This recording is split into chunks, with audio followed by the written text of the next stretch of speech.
নমস্কার বন্ধুরা, আশা করি আপনারা সবাই খুব ভালো আছেন।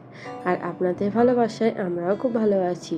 আজ দুপুর 2:30টার পর থেকে আপনাদেরকে সাথে নিয়ে আরও একটা ব্লগ শুরু করছি।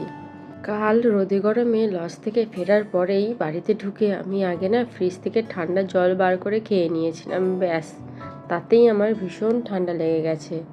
তার উপরে কালকে তো পাকমকে স্নান করানো হয়নি, আর এই গরমেও ভীষণ ছটফট করছিল, এমনকি সারা রাত ভালো করে ঘুমায়নি। আবার ভোরের বেলার দিকে একটু ঘুমালো তো কারেন্ট চলে গেছে। ব্যাস, আমাদের তিনজনেরই কারোর ভালো করে আর ঘুম হলো না, যার জন্য সকালে উঠতে আমাদের অনেক দেরি হয়ে গেছিলো। আর শরীরটাও এনার্জি দিচ্ছিল না যে সকাল থেকেই ব্লগটা শুরু করব। তাই ব্লগটা শুরু করতে করতেই আমাদের দুপুর হয়ে গেল।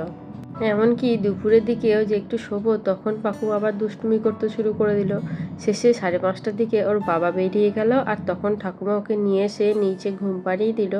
তারপরে ওই 45 মিনিট মতো একটু ঘুমালাম, দিয়ে সন্ধে দিয়ে নিচে এলাম। আজকে একটু চা না খেলে শরীরটা একটুও ভালো লাগছে না। আগে চা খাবো, তারপর রান্না কি করার পরে করে নেব। আচ্ছা, একটা জিনিস না আমার খুব জানতে ইচ্ছা করছে। আমার মতো যারা নতুন মারা আছে, আমার যা যা প্রবলেম হচ্ছে, তাদেরও কি সেম প্রবলেম হয়? যেমনটা ধরুন, এখন রিসেন্টলি দেখছি আমার না প্রচণ্ড মুড সুইং হচ্ছে। কথায় কথায় খুব রাগ হয়ে যাচ্ছে।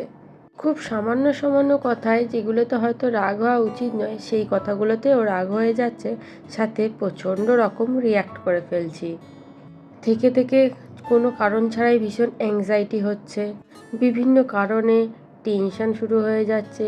যেমন সামান্য কোনো ঘটনা কিছু শুনলেই না যেন কেমন একটা টেনশান শুরু হয়ে যায়। কোনো কারণ ছাড়াই রাগ হয়ে যাচ্ছে, কোনো কারণ ছাড়াই মন খারাপ হয়ে যাচ্ছে। এত মন খারাপ হচ্ছে যেন কান্না পেয়ে যাচ্ছে। এই দেখুন না, এখনই যেমন আলু কাটতে কাটতে কী সব যেন চিন্তা করছিলাম। কী যে চিন্তা করছিলাম আর মনে পড়ছে না, কিন্তু চিন্তার জেরে দেখুন আমার আঙুলটাই কেটে গেল। এই গরমে না রাতে আর কারোরই খিচিবিচি কিছু খেতে না ভালো লাগছে না, যার জন্য মামনি বললো একটু আলু ভাজতে। রাতে আলু ভাজা আর ওই ছাতু মাখা দিয়ে জল ঢেলে ভাত খাবে। জানেন তো, গত বছর এই টাইমটায় আমার ওই 6-7 মাস মতো প্রেগনেন্সি চলছিল। আমি তো গোটা প্রেগনেন্সি জুড়ে সেরকম ভালো করে কিছু খেতে পারিনি। এই গরমেও আমি সেরকমভাবে কিচ্ছু খেতে পারছিলাম না। খালি ঠান্ডা জল খাচ্ছিলাম, আর রাতের বেলায় ওই জল ঢেলে ঢেলে ভাত খাচ্ছিলাম। তখন ওই ছাতু মাখা আর আলু ভাজা দিয়ে ভাত খাওয়াটা যে কী আনন্দের ছিল আমার কাছে, সেটা কি বলবো। মনে হচ্ছিল এই তো স্বর্গ, আর আমার কিচ্ছু লাগবে না, এটা খেলেই আমার শান্তি। জানেন তো, এখন যে কোনো যা নিয়ে কিছু রাগ হচ্ছে, সেই রাগের সব কিছু কোপ গিয়ে পড়ছে পাকুমের বাবার ওপর। বেচারার কোনো দোষ থাকুক আর না থাকুক, যা কিছু হচ্ছে ওর ওপর চিল্লামিল্লি করে ফেলছি। আজ পর্যন্ত একদিনও ওকে আমি কারোর সামনে কোনো দিনও জোরে কথা বলি, কোনো খারাপ কথা বলিনি। কারোর সামনে কেন, কারোর আড়ালেও আমি কোনোদিনও ওকে কোনো খারাপ কথা বলিনি। কিন্তু কালকে হয়ে গেছে সব থেকে বাজে একটা ঘটনা। আমরা তো কাল সকাল সকাল লজে চলে গেছিলাম, কিন্তু ও বাড়িতে থেকে গেছিলো। ও মেনলি কোকুকুলুদের খাবার খাইয়ে আর পাকুমের খাবারটা নিয়ে লজে যাওয়ার কথা ছিল। আর এত কিছু কাজ সেরে যেতে যেতে ওর একটার জায়গায় ওখানে পৌঁছেছে 1:45-র সময়। ও যখন গেল তখন তো আমি অলরেডি খেতে বসে গেছি, আর খাওয়া প্রায় শেষের দিকে। আর ততক্ষণে আমার মেকআপ পুরো নষ্ট হয়ে গেছিলো, যার জন্য আমার একটাও ভালো ছবি তোলা হয়নি। এমনকি যা রিচুয়ালস ছিল সেগুলোও হয়ে গেছিলো।